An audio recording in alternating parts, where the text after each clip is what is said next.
भाई और बहनों, दाढ़ी मूछ वाला कोई परमात्मा नहीं है और ना उस कबीर भगवान के कोई दाढ़ी मूछ है, ध्यान रखना।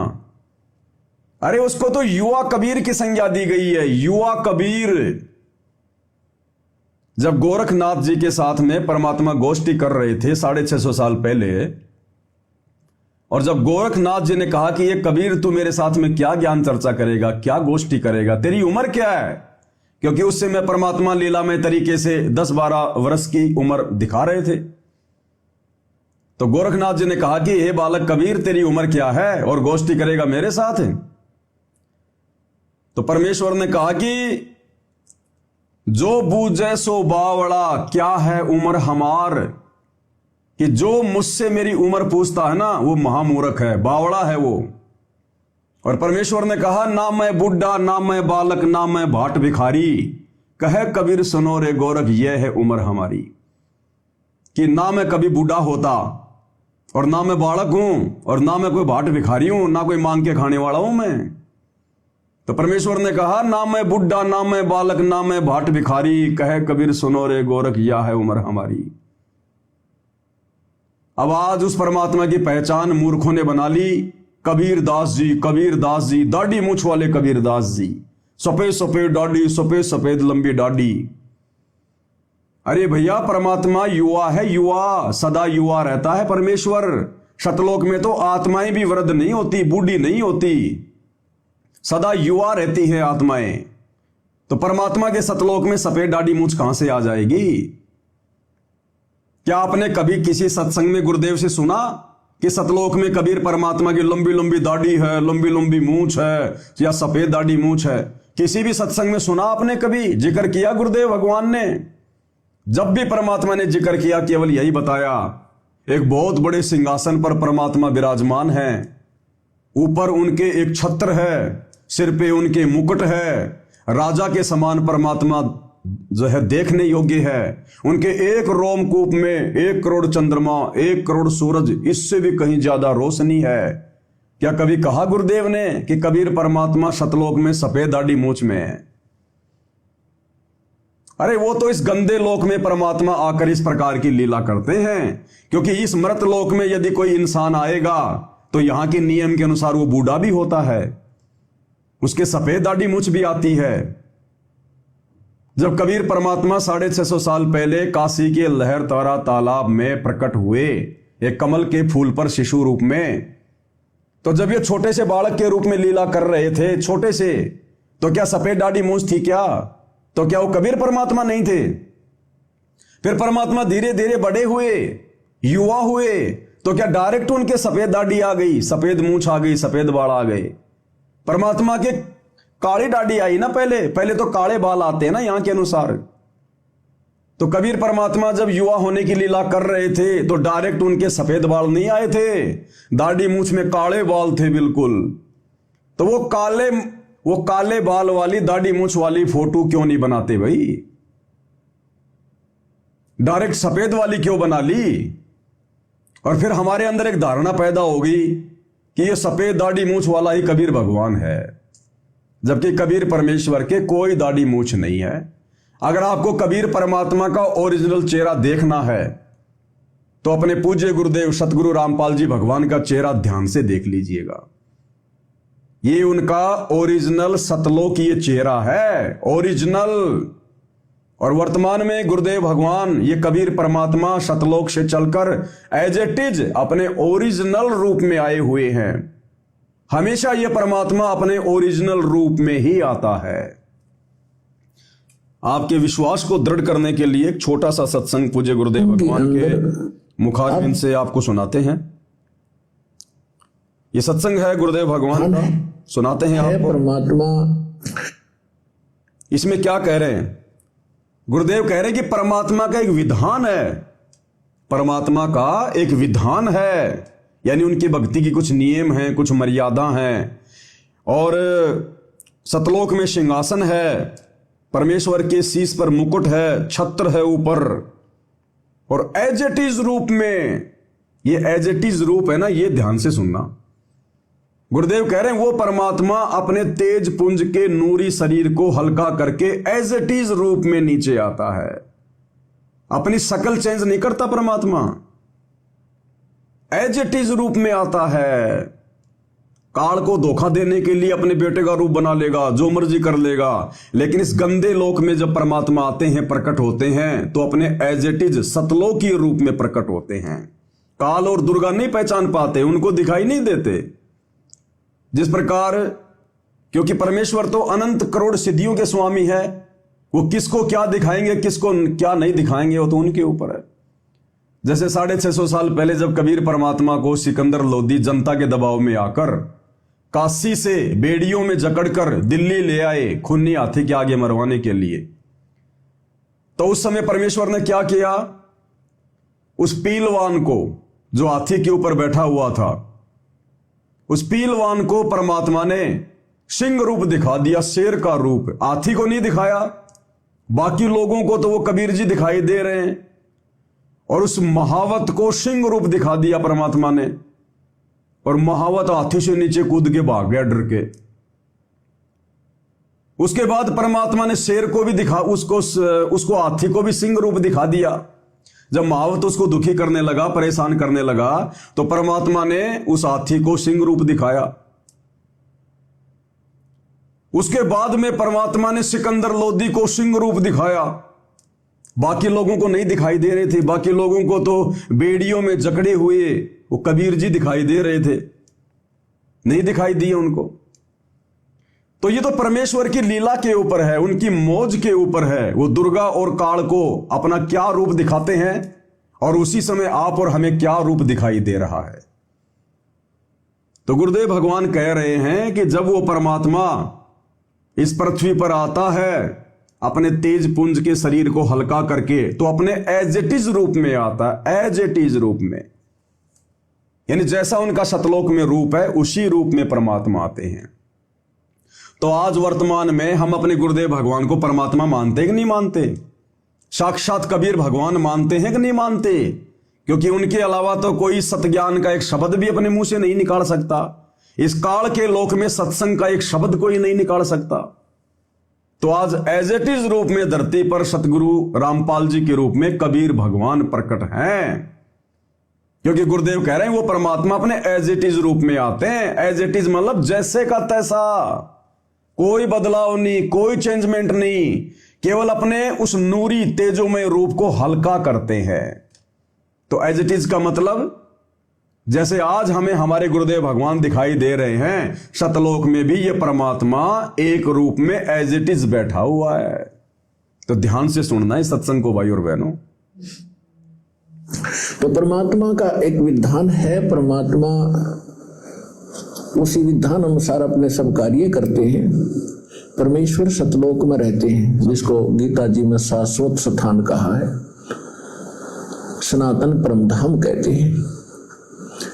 और वहां परमात्मा मनुष्य दृश्य है, एक सिंहासन पर विराजमान है। एक बहुत बड़ा गुम्बद है परमात्मा के ऊपर, बहुत बड़ा एक मंदिर नुमा आकार का, उसके सेंटर में परमात्मा का सिंहासन है। उसके ऊपर मुकुट धारण करके परमात्मा बैठे हैं। सिर पर छत्र है दाता का, श्वेत चित्र है। और फिर यहाँ जब आते हैं अपने, वहां परमात्मा के रूप एक रोमकूप में करोड़ सूर्य मिला दे, करोड़ चंद्रमा, इनकी रोशनी भी फीकी पड़े, इतना नूर है दाता का। यहाँ आते हैं तो शोभा को कम कर लेते हैं, हल्का तेज पुंज का शरीर बना लेते हैं, सरल करके आते हैं। यदि वो इसी रूप में यहाँ आ जाए तो हमारी चरम दृष्टि देख नहीं सकती, जैसे उल्लू सूर्य को नहीं देख सकता।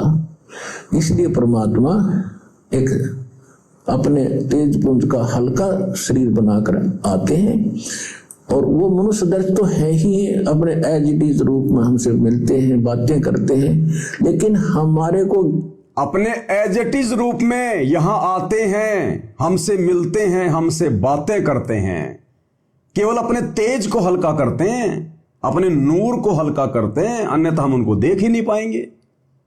हम दोपहर के समय में एक सूर्य की तरफ नहीं देख सकते, और जिस परमेश्वर के एक बाल में 1 करोड़ सूरज, 1 करोड़ चंद्रमा, इससे भी ज्यादा रोशनी, तो पूरी बॉडी में 3.5 करोड़ बाल होते हैं, 3.5 करोड़ रोमकूप। तो बताओ, अगर वो परमात्मा एज इट इज आ जाए अपने उसी रूप में, तेजोमय रूप में, हम कैसे देखेंगे उनको? तो गुरुदेव कह रहे हैं वो परमात्मा अपने तेजोमय रूप को हल्का करता है और एज इट इज परमात्मा यहां आता है, एज इट इज। तो आज परमात्मा एज इट इज आए हुए हैं, एज इट इज, जिस रूप में परमात्मा सतलोक में बैठे रहते हैं। तो आज जिस रूप में आप और हम अपने गुरुदेव भगवान को देख रहे हैं, जिस शकल में देख रहे हैं, ये उनका एज इट इज सतलोकीय रूप है, सतलोकीय रूप। तो गुरुदेव कह रहे हैं एज इट इज तो है ही, अपने एज इट इज रूप में हमसे मिलते हैं, बातें करते हैं, लेकिन हमारे को ज्ञान गलत प्राप्त होता है, परमात्मा की डेफिनेशन गलत होती है, हमारे हमने ग्रहण कर रखी होती है। इसलिए हम भगवान को निराकार मानते रहते हैं और साधु उनको संत मान करके ही हम उनको हरि कर देते थे।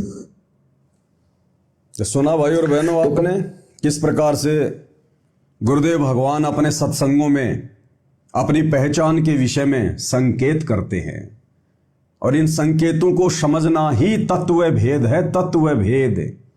और इस तत्व भेद की दया स्वयं गुरुदेव अपनी कुछ एक विशेष आत्माओं पर करते हैं, सबके ऊपर नहीं करते। तत्व भेद एक न्यारा रे साधु भाई, तत्व भेद एक न्यारा शब्द है ना गुरुदेव भगवान का।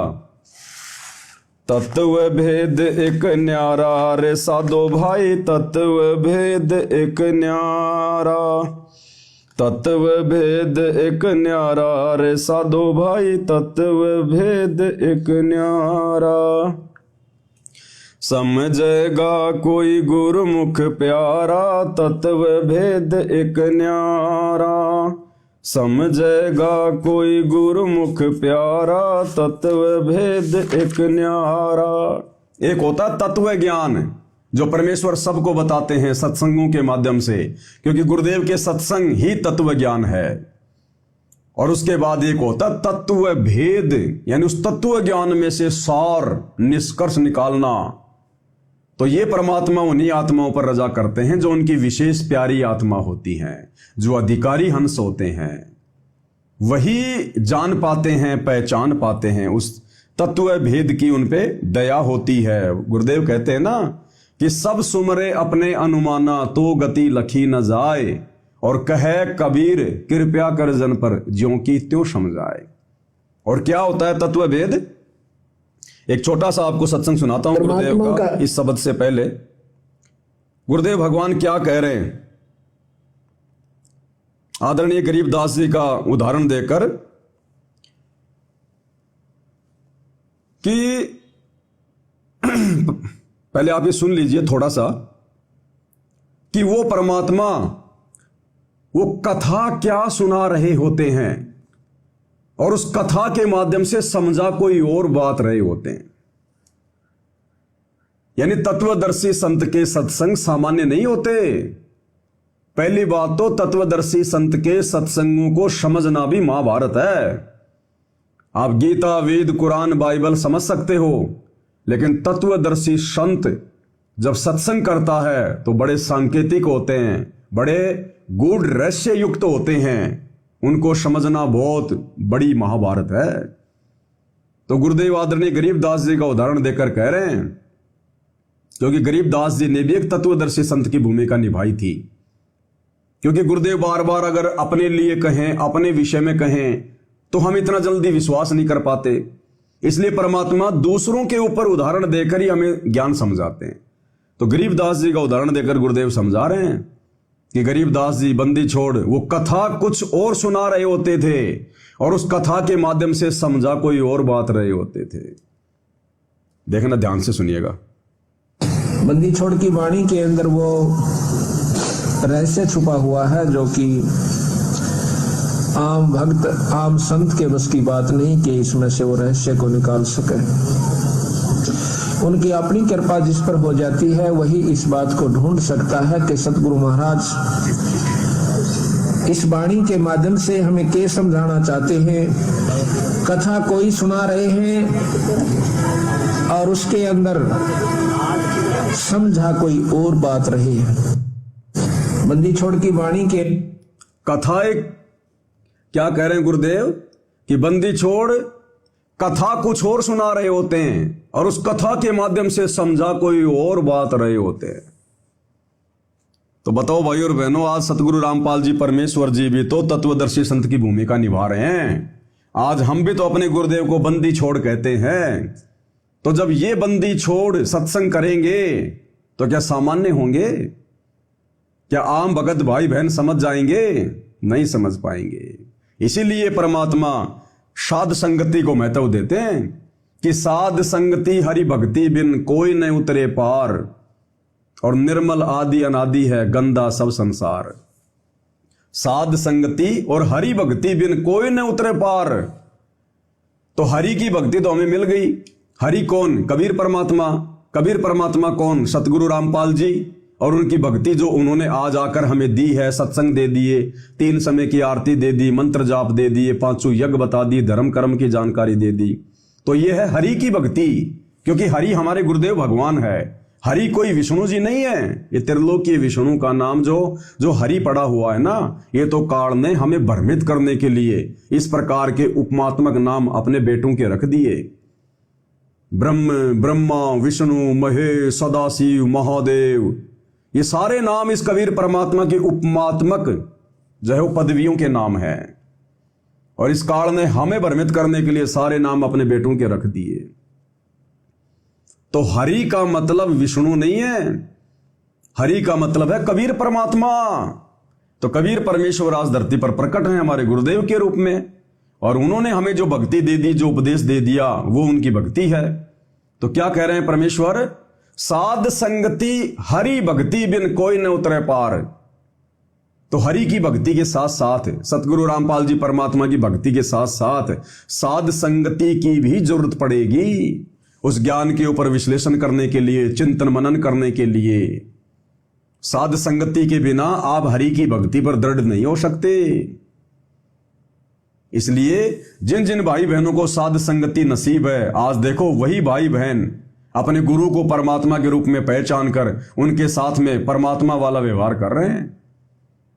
और जिनको साध संगति प्राप्त नहीं हुई, कुसंगति प्राप्त हो गई सतलोक आश्रम मैनेजमेंट वालों की, आज देखो वो कैसे मंत्रियों की रैलियों में धक्के खाते फिर रहे हैं, परशुराम की जयंती में धक्के खाते फिर रहे हैं, नकली कबीर पंथियों के यहां सिरसा में कबीर जयंतियां मना रहे हैं, दुनिया भर का पाखंड कर रहे हैं, क्योंकि उनको हरि की भक्ति के साथ साथ साध संगति प्राप्त नहीं हुई। तो ये परमात्मा स्वयं साक्षात धरती पर प्रकट है सतगुरु रूप में, और इनका जो तत्व ज्ञान है वो सामान्य नहीं है। और उसके बाद तत्व भेद उसका तो कहना ही क्या है। वो तो परमात्मा अपनी विशेष आत्माओं पर, जिनको परमात्मा ने इस काल के गंदे लोक से निकालकर सतलोक ले जाना होता है, परमात्मा जिनको चुन लेते हैं, उन्हीं आत्माओं के ऊपर परमात्मा तत्व भेद की दया करते हैं।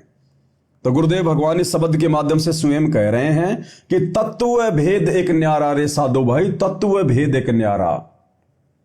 कि जो तत्व ज्ञान तुम्हें दिया ना, इससे न्यारा है वो तत्व भेद। तत्व भेद एक न्यारा रे साधो भाई, तत्व भेद एक न्यारा। तत्व भेद एक न्यारा रे साधो भाई, तत्व भेद एक न्यारा। समझेगा कोई गुरुमुख प्यारा, तत्व भेद एक न्यारा।